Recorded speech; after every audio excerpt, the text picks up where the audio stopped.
Doctor గారు అసలు ఈ లేజర్ ట్రీట్మెంట్ అనేది టీత్కి ఎప్పుడు ఉపయోగపడుతుంది? లేజర్స్ అనేవి లాస్ట్ 4 years నుంచి మన వరల్డ్ మార్కెట్లోకి వచ్చాయండి.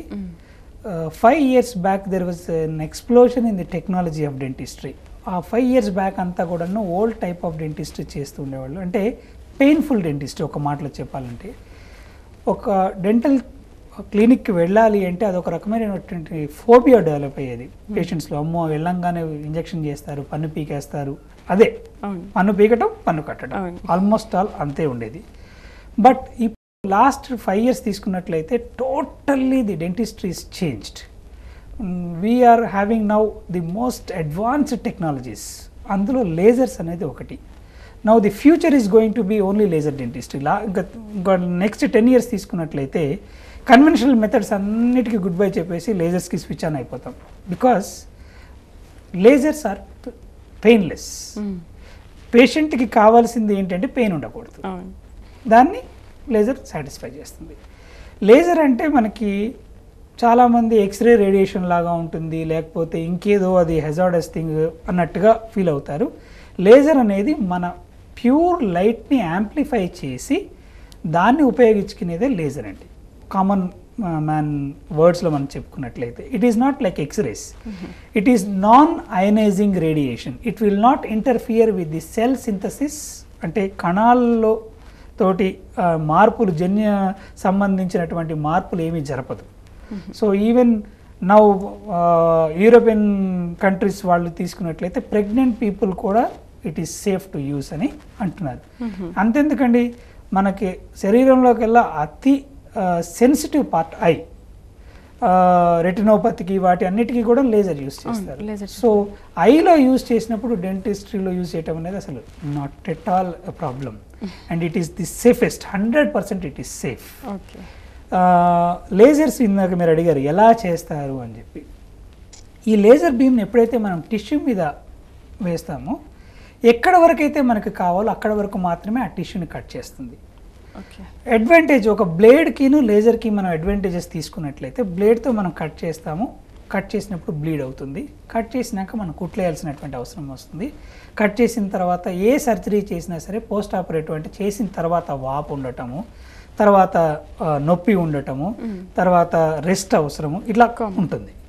లేజర్స్ యూస్ చేసినప్పుడు లేజర్ కట్ చేసేటప్పుడు ఎక్కడైతే టిష్యూ కట్ చేస్తుందో అదే చోటున ఆ సర్ఫేస్లో ఉన్నటువంటి మైనర్ బ్లడ్ వెజల్స్ అంటే రక్తనాళాలు, చిన్న రక్తనాళాలు ఏవైతే ఉన్నాయో దాన్ని సీల్ చేసేస్తుంది. ఒకటి పెరిఫరల్ నర్వ్స్ అంటే చివర్లో ఉన్నటువంటి నర్వ్ ఎండింగ్స్ ఏవైతే ఉన్నాయో, నరాల ఎండింగ్స్ ఏవైతే ఉన్నాయో దాన్ని కూడా సీల్ చేసేస్తుంది అనమాట. ఈ సీల్ చేయటం వల్ల, నరాలు సీల్ చేయటం వల్ల నొప్పి ఉండదు. ఈ బ్లడ్ వెజల్స్ సీల్ చేయటం వల్ల బ్లీడింగ్ ఉండదు. సో మనం ఆపరేట్ చేసేటప్పుడు మన సైట్ కూడా క్లియర్గా ఉంటుంది, డాక్టర్ కూడా చాలా కంఫర్టబుల్గా ఉంటుంది, చేసేటువంటి పని కూడాను చాలా కాన్సన్ట్రేటెడ్గా పర్ఫెక్ట్గా చేయడానికి అవకాశం ఉంటుంది. The other advantage is laser ఎప్పుడైతే పాస్ చేస్తామో ఎక్కడ వరకైతే లేజర్ పడుతుందో అక్కడ వరకు మైక్రో ఆర్గానిజమ్స్ అన్నీ కూడా డిస్ట్రాయ్ అయిపోతాయి. కాబట్టి ఇన్ఫెక్షన్ ఉండదు. అండ్ పడ్డ తర్వాత కొంత భాగం లేజర్ టిష్యూలోకి అబ్జార్బ్ అవుతుంది. అబ్జార్బ్ అయినప్పుడు ఆ అబ్జార్బ్ అయినటువంటి లేజర్ ఎనర్జీ వచ్చేసేసి బ్లడ్ వెజల్స్ని స్టిమ్యులేట్ చేస్తుంది. ఎప్పుడైతే బ్లడ్ వెజల్స్ స్టిమ్యులేట్ అవుతాయో హీలింగ్ అనేది చాలా ఫాస్ట్గా ఉంటుంది. అలాగే ఈ టిష్యూలో అంటే మన శరీరంలో ఉన్నటువంటి రోగ నిరోధక శక్తి సెల్స్ ఏవైతే మన ఉంటాయో వాటిని కూడా స్టిమ్యులేట్ చేయటం వల్ల ఆ ఏరియాలో మీ రెసిస్టెన్స్ పవర్ అనేది కూడా బాగా పెరుగుతుందండి. ఇదే కాకుండా ఫైబ్రోబ్లాస్ట్స్ అంటారు, అంటే టిష్యూ రిపేర్ చేసేటువంటి సెల్స్ ఉంటాయి అన్నమాట, కణాలు ఉంటాయి. వాటిని స్టిమ్యులేట్ చేయటం వల్ల మామూలు సర్జరీ కంటే త్వరగా హీల్ అవుతుంది అనమాట. So these are all the advantages of laser.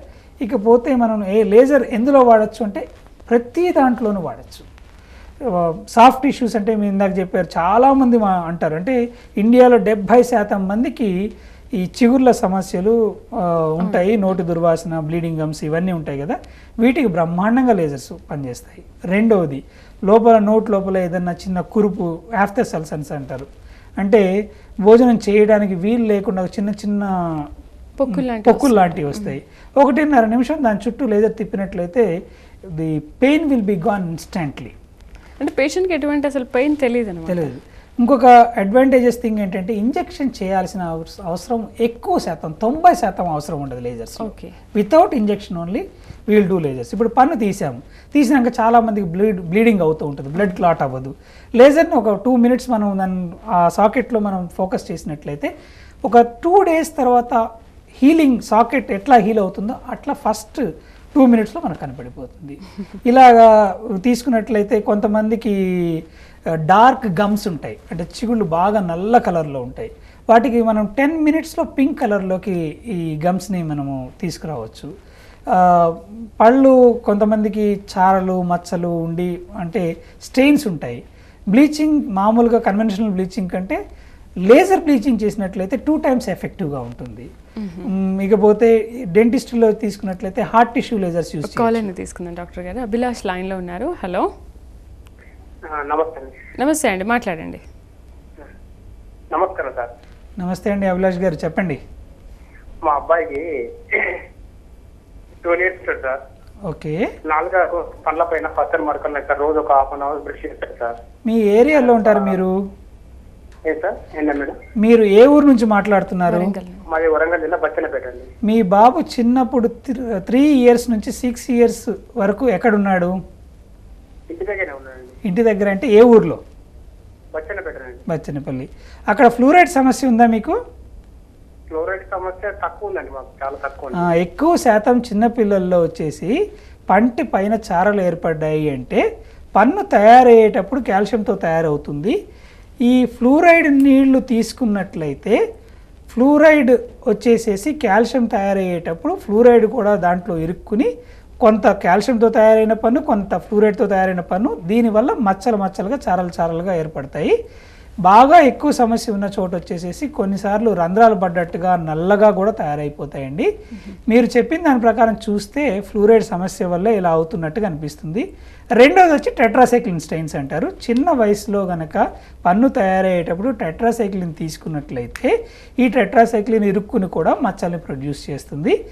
మీరు చెప్పిన దాని ప్రకారము మీరు వరంగల్లో ఉంటానంటున్నారు, బతినపల్లిలో ఉన్నారన్నారు, ప్లస్ ఫ్లూరైడ్ సమస్య కూడా ఉంది అంటున్నారు. కాబట్టి ఇది ఫ్లూరైడ్ స్టెయిన్సేనండి. ఇవి బయట నుంచి మనం కడిగితే పోవు.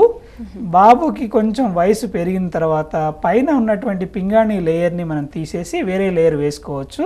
లేదా బ్లీచింగ్ చేస్తే కొంతవరకు అంటే ఒక 25 to 40% బాగా అయ్యే అవకాశం ఉంది. కానీ ఈ 12 సంవత్సరాల వయసులో మాత్రం ఏమి చేయొద్దండి. కొంత టైం ఇవ్వండి. ఒక 16-17 years వచ్చిన తర్వాత మనం చేయొచ్చు. ఓకేనండి. అలాగే డాక్టర్ గారు, ఈ ఎత్తిపళ్ళ విషయంలో కూడా అంటే చిన్నప్పుడు వచ్చిన ఎత్తిపళ్ళు మళ్ళీ ఊడిపోయి వచ్చిన తర్వాత కూడా మళ్ళీ వచ్చే ఛాన్సెస్ ఉంటాయా? చిన్నప్పుడు ఎక్కువ శాతం ఎత్తుపళ్ళు ఉండవండి, 95% ఉండవు. ఓన్లీ బోన్ అంటే ఒకవేళ ఉన్నట్లయితే అది ఎముకకు సంబంధించినటువంటి అంటే ఎముక బాగా ఎత్తుగా ఉంటే ఎత్తుపళ్ళు ఉండడానికి అవకాశం ఉంటుంది. ఎక్కువ శాతం పళ్ళు ఊడిపోయి కొత్త పళ్ళు వచ్చినప్పుడే ఈ సమస్య ఉంటుంది. చాలామంది పిల్లలు తల్లిదండ్రులు 8 సంవత్సరాల నుంచి 12 సంవత్సరాల మధ్యలో బాగా టెన్షన్ ఫీల్ అవుతూ ఉంటారు. మా అబ్బాయికి పళ్ళు అంతా వంకరగా వచ్చేస్తున్నాయి, ఎత్తుగా వచ్చేస్తున్నాయని. మనకి దీన్ని అగ్లీ టెక్లింగ్ స్టేజ్ అంటారండి, సెల్ఫ్ కరెక్టింగ్ స్టేజ్. మన భగవంతుడు మనకి చక్కని మెకానిజం ఇస్తాడు. పైన ఉన్నటువంటి ఈ పెదవి ఒక రబ్బర్ బ్యాండ్ లాంటిది, లోపల ఉన్నటువంటి నాలుక ఒక రబ్బర్ లాంటిది. నాలుక ఎప్పుడు పళ్ళని బయటికి తోస్తూ ఉంటుంది, ఈ పెదవి ఎప్పుడు పళ్ళని లోపల లాగుతూ ఉంటుంది. ఈ రెండింటి మధ్యలో ఒక న్యూట్రల్ జోన్ ఏర్పడుతుంది, దాంట్లోకి యూ షేప్లోకి అన్ని పళ్ళు వచ్చేస్తాయి. ఇది 12 సంవత్సరాల వయసు వరకు అందరికీ కూడా కొంచెం అటు ఇటుగా ఉంటుంది. బట్ 12th 13th ఇయర్కి వచ్చేటప్పటికి యూ షేప్ ఆర్చ్లోకి వచ్చేస్తాయి. ఇది సెల్ఫ్ కరెక్టింగ్ టైం అంటారు దీన్ని. ఈ టైంలో టెన్షన్ పడాల్సిన అవసరం లేదు. అన్లెస్ ఎముక బాగా ఎత్తుగా ఉండి పిల్లవాడికి నోట్లో వేలు పెట్టుకుని చీకేటువంటి అలవాటు, లేదా టంగ్ థ్రస్టింగ్ అంటే అలా అని నాలుకని ఒత్తి మింగే అలవాటు, ఇలాంటి అలవాట్లు ఏదన్నా ఉన్నట్లయితే మీరు కొంచెం జాగ్రత్త తీసుకోవాలి. కానీ మామూలుగా అయితే టెన్షన్ పడాల్సినటువంటి అవసరం లేదు, సెల్ఫ్ కరెక్షన్ జరిగిపోతాయి. Right, thank you very much doctor గారు, చాలా బాగా వివరించారు టీత్స్ గురించి. ఇది వాళ్ళ వైద్యం ఆరోగ్యం. రేపటి వైద్యం ఆరోగ్యంలో మళ్ళీ కలుద్దాం. Stay tuned.